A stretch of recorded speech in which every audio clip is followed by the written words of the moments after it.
Bueno, arratsaldeon danoi eta gaurko ohiko plenoari kingotzeu. Lehenengoa bidezkoa balitz aurreko akta zirriborroa irakurtzea eta onartzea. 2018ko abenduaren 18ko ohikoa. Zer aipatzeko? Ez? Bozkatuko dugu orduan. 2018ko abenduaren 18koa. Alde? Ago batez. Bigarrena, interesdun gaien berri emotea. Bueno, puntu honetan pare bat kontu garrantzitsuak direzenak, kontu emoteko eta batez be, bueno, jake pleno aretoan edabideak deukoguzan, bueno, aprobetxatzea, barriro be gogararaztea. Aste honetako domekan, dakizuenez, 82 urte beteko direz, gure uria bombardatua izan zala. Horren inguruan, antolatu izan direz, Gereaga elkarteagaz eta baitebe ongi etorri refugiatuakaz, hainbat ekimen eta ekitaldi aurreko astean aurkeztu gendua zanak. Alandabe, martxoaren 11an, betiko legez edukiko dugu ekitaldi berezi bat, ekitaldi ofiziala edo instituzionala nahi badozue, alde batetik, goizeko 8:30 kanposantuan edukiko dugu, bertan monolito bat jarri zan oindala urte batzuk, eta lore eskaintza bat egingo da, aldi berean, kanpai hotxak eta sirena hotxak dagozan bitartean. Beste barik, lora eskaintza bakarrik izango da. Eta bestalde, eberdiko 12etan, Benita Uribarrena parkean, eukiko dugu, ekitaldi ofiziala edo nahi badozue instituzionala, hain zuzen be urtero hildako guztien omenez, oroimenez eta batez be euren duintasuna aintzat hartzeko egiten dugun ekitaldia. Esan dodan moduan, edabideak hemen dagozala, herritar guztiak konbidatuta dagoz edo gagoz ekitaldi horietara. Eta bigarren kontu emotea, hain zuzen da, datorren apirilaren batean, goizeko 10etan, urrengo hauteskunde orokorretako mahai elektoralak, hauteskunde mahaiak, nortzuk osatuko da bi esan, sosketa egingo dugu. Plenoan egin beharra dago, ez da beharrezkoa quorumik egotea, baina bai plenoan sosketa egitea, pleno hori publikoa da baitebe, eta beste barik naizta egingo dugun zera betiko moduan konbokatoria eta bar, apirilaren batean, goizeko 10etan hori izan zen apur bat bozeralein batzordean adostutako data eta ordua. Horret direz, azpimarratu beharreko gai biak. Eta bestalde, zuen eskura edo eskuragarri izan dozu ez, daukazu ez eta izango dozu ez baitebe espediente guztiak idazkaritza nagusian. Eta orain bai, 3. punturaz pasatuko gara. 3. landa ederra erabiltzeko prezio publikoaren aldaketa proposamena. Gazteria eta kirolak batzordean irizpena duena, 2019ko martxoaren 7koa. Idazkari jauna, mesedez? Bai, arratsaldeon, labur. Gazteria eta kirol batzordeak aho batez onartu zuen martxoaren 7an landa ederra erabiltzeko prezio publikoaren aldaketa. Aldaketa hau prezioa bera barneratzen du lehen banakakoa baldin bazan prezioa, orain estantzia bera bakarrik jartzen zaio prezioari, 40 euro eguneko kontutan hartu gabe zenbatek alokatzen duten. Era berean, fiantza eguneratu egiten da 50 eurotako kopuruan. Esan bezala hau da batzordeak plenoari luzatzen dion proposamena. Eskerrik asko, txanda zabalduko dugu, Alderdi Sozialista, ez, herriaren eskubidea. Bueno, arratsaldeon denori. Comentar que, bueno, como dijimos en la Comisión de Juventud y Deporte, estamos a favor de esta modificación. Creemos que es interesante este formato, que puede ayudar a que se asista a esta casa que tenemos aquí y que, bueno, que 40 euros para 15 personas máximo que pueden estar en la casa, pues es interesante para el uso y para recibir algo de aportación para luego ir haciendo pequeñas mejoras en esta casa. Entonces, bueno, votaremos a favor. Eskerrik asko. Eskerrik asko zuri, EH Bildu. Bai, gure aldetik bai, arratsaldeon danori, guk be, bueno, aldaketa hau ondo ikusten dugu, azken fina, bueno, diru aldetik ez da nabarituko, eta bai gure deguna da, ez? Azkenean, jendea jakitea, hain leku politean zelako etxea dekogun, aukera dagoela, mundu guztiak erabiltzeko, gainera ez da pegarestia, eta, bueno, badago jendea erabiltzen dagoena, eta ez ebez, erabilera aliketan diena izetea, eta jendea aliketa posik ibiltea. Eta, bueno, hori emon izen da, baina gutxienez jendea jakiteko, besterik ez. Eskerrik asko, EJ? Vale. Matematek beharrezko ikusten dau bigarren txanda? Ez? Bosketara pasatuko gara orduan. Hirugarrena, landa ederra erabiltzeko presio publikoaren aldaketa proposamena. Gazteria eta kirolak batzordearen irizpena duena 2019ko martxoaren 7koa. Alde? Ago batez. Laugarrena. 2018 urterako langile publikoen ordainsariaren parkatu igoera. Ogasun, pertsonala eta udaltzaingoa batzordearen irizpena duena 2019ko martxoaren 20koa. Eta puntu honetan, kontu hartzaile jaunari pasako dutzet berbea, aurrera mesedez.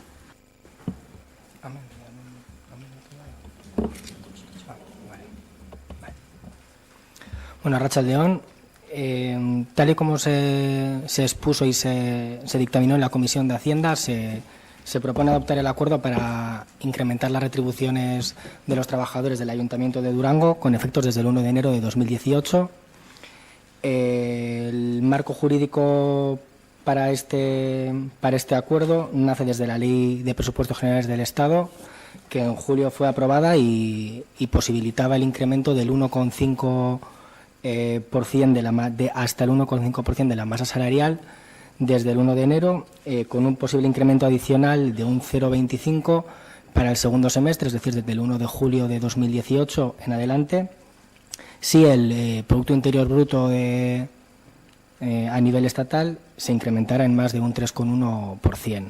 Esto se dio y en el Consejo de Ministros de julio también se aprueba este segundo incremento, y en esa misma línea se publica el 18 de octubre de 2018 en el Boletín Oficial del País Vasco un acuerdo en el mismo sentido por parte de Gobierno vasco, que afecta al Ayuntamiento de cara a determinar el complemento de destino de los trabajadores del Ayuntamiento.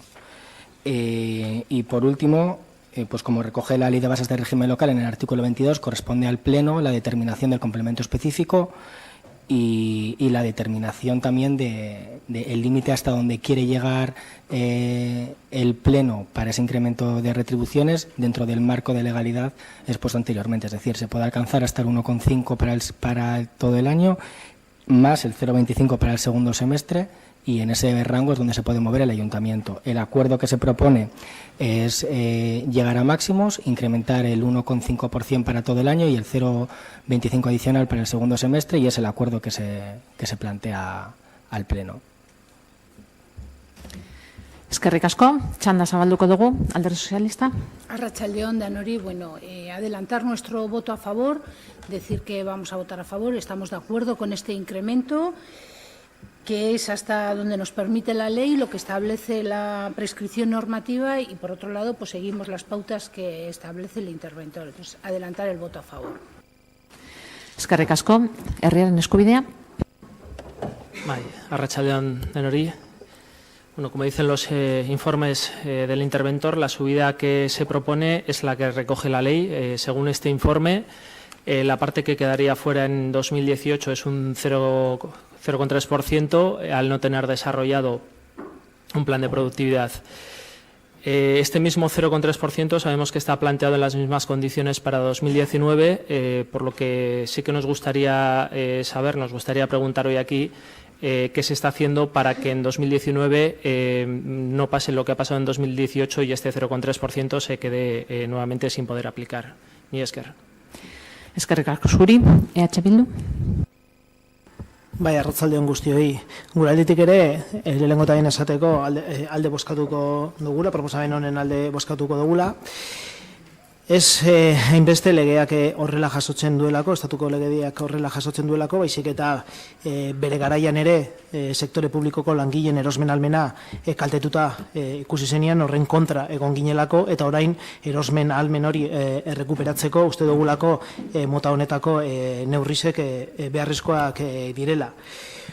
Hori edukinan inguruan, gero formaren inguruan azkenik soilik esatea, alde batetik soldatarekin zerikusia daukana igotzearen alde agertzen garela, eta kontu hartzaileak esan doaen bezalase, eta bere txostenean jasotzen den bezalase, zerikusia duten beste plangintza batzuekin, adibidez, eragingarritasunarekin edo lanpostu bat eragarrin arteko osagarri espezifikoen errebizioen inguruan edo elkarkidetzari egiten diren ekarpenen inguruan, hori beste alde batera edo beste atal batean eztabaidatu behar dela. Horretarako, lehen esan den bezalase, eragingarritasun planak martzan jarri behar direla, edo lanpostuen osagarri espezifikoen errebizio martzan jarri, momentu honetan hori ez dago, 2019an eztabaida berdina edukiko dugu, eta gure bozkantzerako izango da, soldatarekin zerikusia duten atalak igotzearen alde agertuko gara, baina beste atal batzuekin zerikusia dutena, eztabaidatu beharko dugu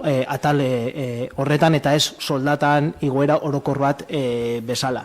Berez, alde bozkatzen dugula, eta aurreratzen dugu 2019ko soldataen inguruan eztabaidaren bat baldin bada gure jarrera berdina izango dela, besterik ez.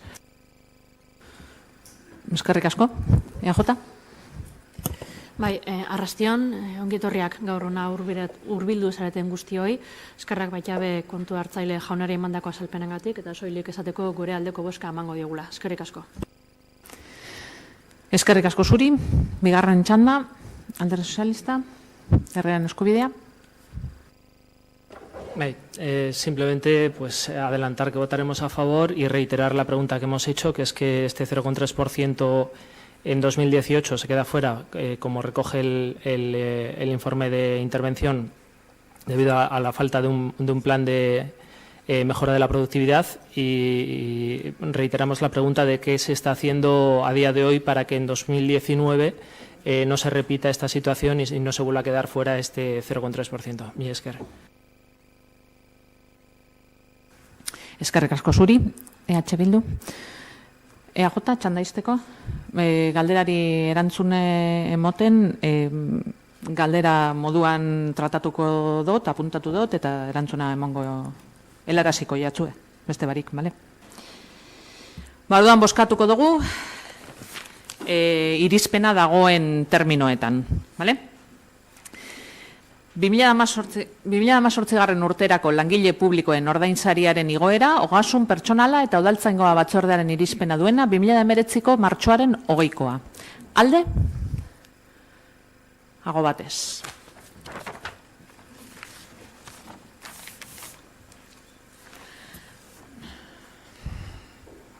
Bosgarrena.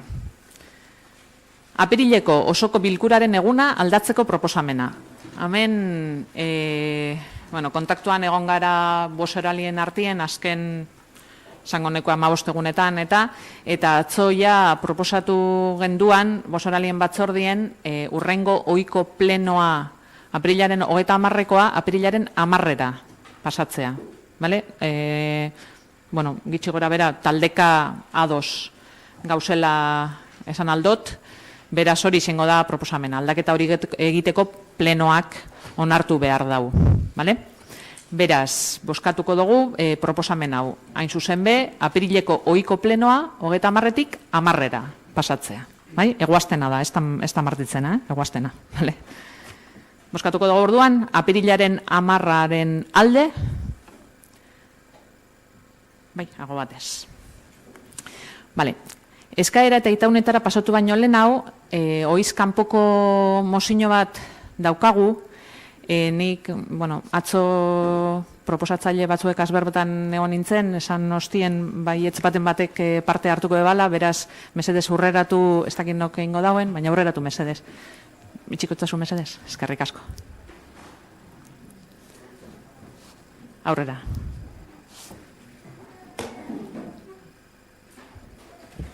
Arratsaldeon, eskerrik asko azken orduen aukera motibarren zeni eta lagunei mozio hau sartzeko, eta beste barik mozio irakurriko dela. Lehenengo urgentzia boskatu beharra dago, barkatu, emonin dut, aurrera joan dut, zergaitik, zergaitik joan nazen aurrera, normalean, eta atzo komentatu genduan moduan, urgentziasko mozioak baldin eta sartzen badirez, gai ordena bota eta gero baina boseralien batzordea baino lehen gure adostasunez, danon adostasunez erabaki genduan, sartuko genduzela urgentziaz beti plenoan. Beraz, hau mota horretako mozio bat da, eta horretara, alandabe, era ofizialean edo boskatu behar dugu. Beraz, urgentziaren alde, ago batez, orain bai, parkatu, aurrera mesedez. Aitziberko eion haindiak Durango utzi zuen 2000 urtean. Geroztik 19 urte igaro dira, eta hauetako 15 espetxean eman ditu.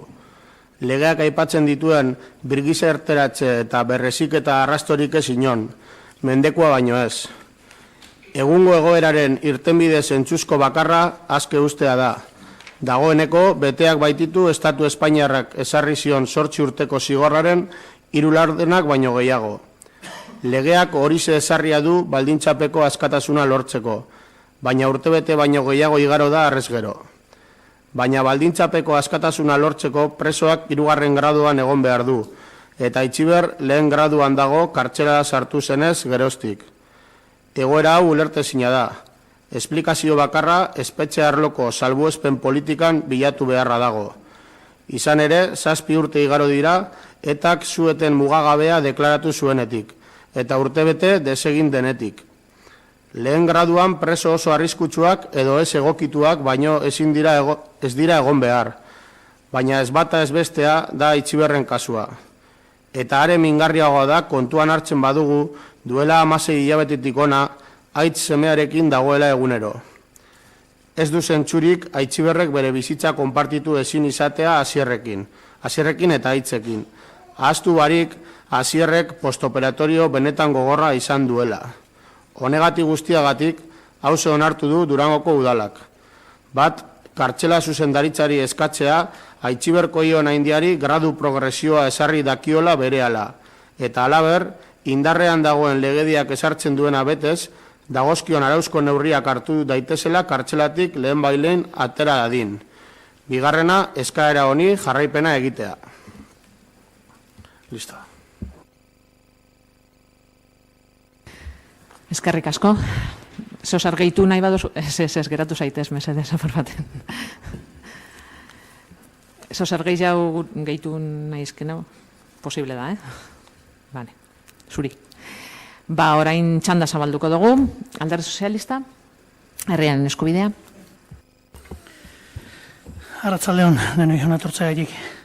Beti izan dugu giza eskubideen aldeko iritzia. Hori dela eta gaur berriro ere, denontzat legepera aplikatzea aldarrikatzen dugu, inor kanpo utzi barik. Gaur hemen aurkeztu den eskaera zuzena dela uste dugu, eta horregatik alde bozkatuko dugu. Eskerrik asko. Eskerrik asko zuri. EH Bildu? Arratsaldeon danoi. Eta lehenik da behin, eskerrik asko zenidakei, mozioa udale ekartearen. Alan dabe, tamalez, udalonetan Espainiar justiziai buruz berroaiten dugun bakotzien pastan da moduen, injustizia kasu bati buruz berroaiteko ekarri oskuzen mozioa. Bertan hartzen moduen, Aitziberrek oindela 5 urte sartu zabien espetzera Frantzian, eta han bere zigorra bete ostien Espainiatu izin zen.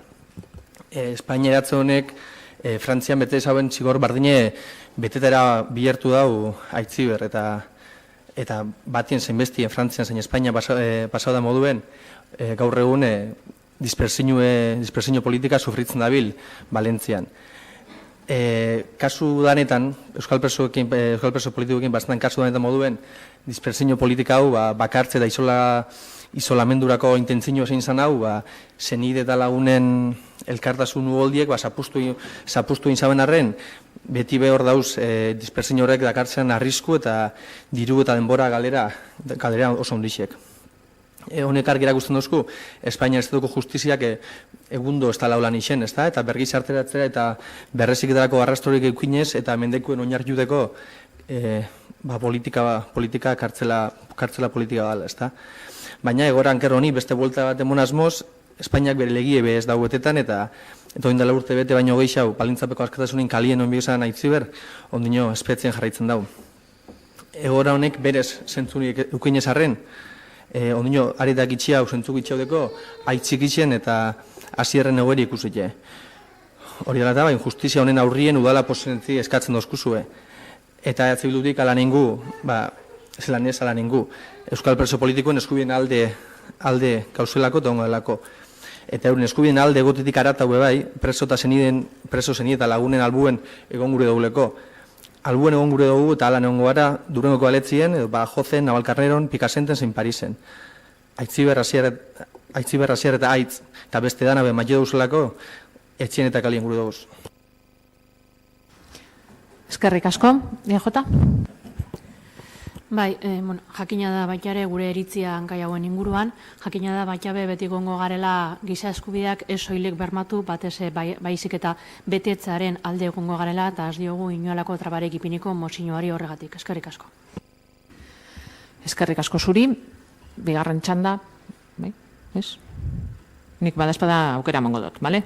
Alderdi Sozialista, ez? Herren eskubidea, ez? EH Bildu, bez? EJ, bez? Orduan bila boskatuko dugu mozioa. Mozioaren aldeko botoak, alde, Herrean eskubidea eta EH Bildu, kontra, Alderdi Sozialista, abstentzioak, EJ. 6.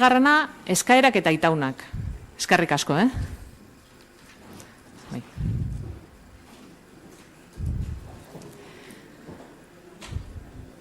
Handik, ez dago eskaerarik, eskaerak eta itaunak.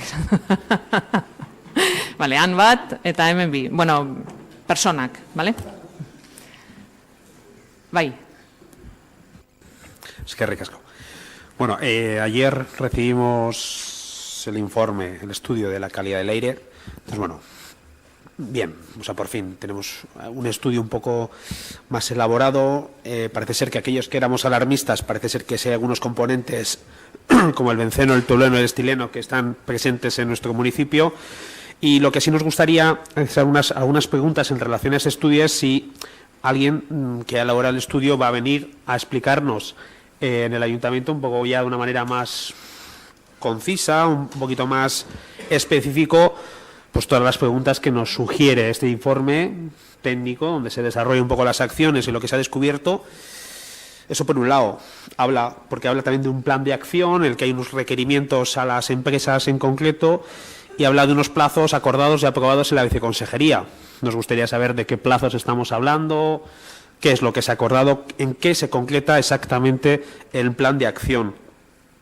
Otro elemento también interesante, vemos que hay un medidor BTEX extra que se ha metido en la cabina de San Roque, en el que por ahora los indicadores que genera ese medidor no están a disposición de todo el mundo, de cara al público. Entonces también nos gustaría saber cuándo va a estar disponible ese medidor para que podamos hacer un seguimiento a los datos que recogen estos componentes orgánicos volátiles que se han recogido.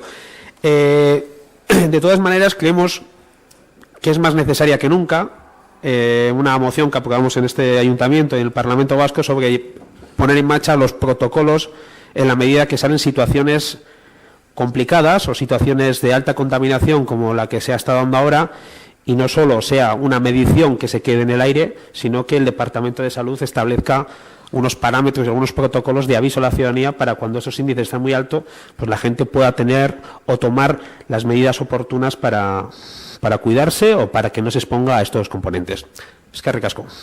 Eskerrik asko zuri. Aurrera. Bueno, ez dakit zeuen artien pentsau nor lehenengo eta nor ostean. Bai, berdin da. Ni hasiko naz.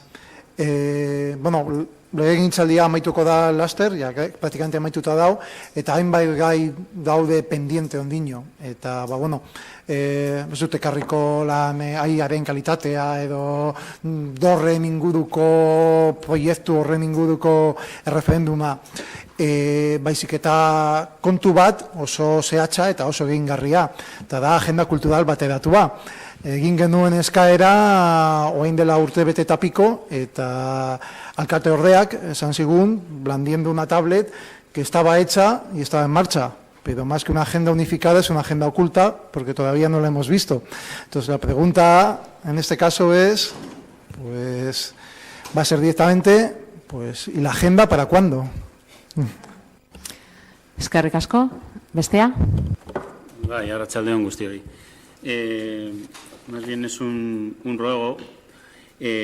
Nosotros hemos solicitado diferentes informes jurídicos, uno el 18 de octubre de 2018, en el que solicitamos un informe jurídico referente al régimen y regulación al que se acoge un nombramiento con reserva de puesto para los puestos reservados a los funcionarios de la Administración local con habilitación de carácter nacional. Por otro lado, solicitamos el 28 de noviembre de 2018 otro informe jurídico en el que se establezca el marco legal claro, que considerábamos que el Ayuntamiento pudiera estar evadiendo el procedimiento legal establecido de concursos y oposición para la función pública bajo los principios de igualdad, méritos y capacidad. En este caso era para los puestos de TAC de recaudación, gerente de organismos autónomos, administrativo de recaudación. Y de aquellos barros estos lodos, como suele decir mi compañero Dani Maeztu, del cual muchas cosas he aprendido, pues, para que conste, como decía, de aquellos barros estos lodos, parece ser que en el SAC y también en intervención, así como en el área de personal, tenemos problemas con las bolsas de trabajo de los administrativos, pues porque no se han seguido las pautas correspondientes para la ocupación de puestos, siguiendo las bolsas de trabajo, etc. Por lo cual hemos solicitado, esta vez ahora en marzo de 2019, un informe al respecto. Cabe recordar que según el Real Decreto 128/2018, en su artículo 3.3a, la emisión de informes previos a aquellos supuestos en los que así lo ordene el presidente de la corporación o cuando lo solicite un tercio de las personas miembros de la misma, con antelación suficiente a la celebración de la sesión. Cabe recordar que estos temas ya los hemos tratado a propuesta nuestra, los hemos sacado en comisión. Pues tales informes, deberán señalar legislación en cada caso aplicable y adecuación de la misma, etc. Bueno, tales informes, tal y como indica la Ley 39/2015 de procedimiento administrativo, han de emitirse, según el artículo 80, han de emitirse en el plazo de 10 días, salvo que se solicite una ampliación de plazo dentro antes del vencimiento del mismo, como dice el artículo 32 de la misma ley, lo cual no se ha indicado, no se ha solicitado ampliación ni por parte de la Administración ni por nuestra parte. Y asimismo cabe indicar, según dice el artículo 20 de la misma ley, 21, el artículo 20 dice la responsabilidad de la tramitación, los titulares de las unidades administrativas y el personal al servicio de las administraciones públicas que tuviesen a su cargo la resolución o el despacho de los asuntos serán responsables directos de su tramitación y adoptarán las medidas oportunas para remover los obstáculos que impidan, dificulten o retrasen el ejercicio pleno de los derechos de los interesados o el respeto de sus intereses legítimos. Asimismo, el artículo 21 dice obligación de resolver. La Administración está obligada a dictar resolución expresa y a notificarla en todos los procedimientos, cualquiera que sea su forma de iniciación. Eso lo dice en el artículo 21.1 y en el artículo 21.6 dice el personal al servicio de las administraciones públicas que tengan a su cargo el despacho de los asuntos, así como los titulares de los órganos administrativos competentes para instruir y resolver, son directamente responsables en el ámbito de sus competencias del cumplimiento de la obligación legal de dictar resolución expresa en plazo. El incumplimiento de dicha obligación dará lugar a la exigencia de responsabilidad disciplinaria sin perjuicio de la que hubiere lugar de acuerdo con la normativa aplicada. Con lo cual, nuestro ruego es, por favor, respóndase a los informes que tenemos solicitados por escrito con meses de antelación y que, como se demuestra, ha pasado el plazo de los 10 días y posibles ampliaciones, aunque no se han solicitado, de los 2 que tenemos solicitados en 2018 y, asimismo, pues que se cumpla el plazo, por favor, de los 2 que tenemos solicitados en 2019. Eskerrik asko. Eskerrik asko zuri. Voy a empezar por el final, por ser el ruego más extenso. Se ha mencionado la bolsa de trabajo del SAC y creo que no sé si he oído recaudación, pero en realidad es auxiliar de movilidad. A mí me consta en ambos casos y porque este tema ya se trasladó la pasada Comisión de Hacienda, si no me equivoco, independientemente de que todavía no me haya llegado por escrito, niri ez, eta ez baina emailez eskatu notzun, y por lo tanto, en mi caso también fue un ruego, y por lo tanto he hecho la consulta inmediatamente en personal y la responsable de recursos humanos lo que me ha asegurado es que se ha seguido el protocolo que se tiene adoptado en este ayuntamiento, acordado con las fuerzas sindicales. Hasta ahí. Digo por si había alguna duda. Respecto de todas las cuestiones en cuanto a los informes que se han mencionado, bueno, es posible que sea así tal y como se ha dicho, pero en cualquier caso las responsabilidades disciplinarias de las que se ha hecho mención hacen siempre referencia en derecho administrativo a las responsabilidades de los funcionarios y por lo tanto, bueno, pues iba a la vista de lo oído, no, como consecuencia de lo escuchado, lo que no me queda otro remedio es más que abrir un expediente disciplinario con los trabajadores afectados, un poco, bueno, pues en la línea en la que se ha expuesto por parte de EH Bildu. Y proceder a manifestar el ruego a quien sea oportuno. A mí, si se me permite también, me gustaría decir, porque es posible que en el próximo pleno no tenga ocasión de decirlo, que también todos los demás hemos aprendido mucho de Dani Maeztu. Hace 16 años que compartimos salón de plenos y por lo tanto hemos aprendido mucho. Eskerrik asko, Dani. Por otra parte, bestalde, agenda kulturalena galdetzen zan, nik uste dut aurreko plenoa baino lehen hau idatziz erantzun bat jaso zenduela, enago oso seguro EH Bildu zan edo herriaren eskubidea parkatuko dostezue, baina idatziz, erantzuna emon zan idatziz eta horren inguruko ez daukat hemen, baina hori idatzizko erantzun baten bota gendun. Ez dakit tartean geratu izan dan, baina horren inguruko informazioa emon da. Zin dut esan, zestekete hemen, baina nahiko erantzun luzea zan ganera. Eta herriaren eskubideak aipatutakoaren inguruan, nik hau erregu moduan jaso egingo dut, eskaera moduan, ze esken finean eskaera hau bota egin behar dut beste, hau da, eskudun administrazioari, Eusko Jaurlaritzari hain zuzen be, eta bestalde protokoloarena gaur goizean bertan, mozioarena eta protokoloaren inguruko galdera, azken plenoan eginiko galdera, gaur goizean erantzuna emoten egon gara, baina jatzu helduko bizera arte, baina egon badau, baina helduko jatzu, ez daukat hemen, sentitzen dut. Eta beste barik, eskerrik asko danoi.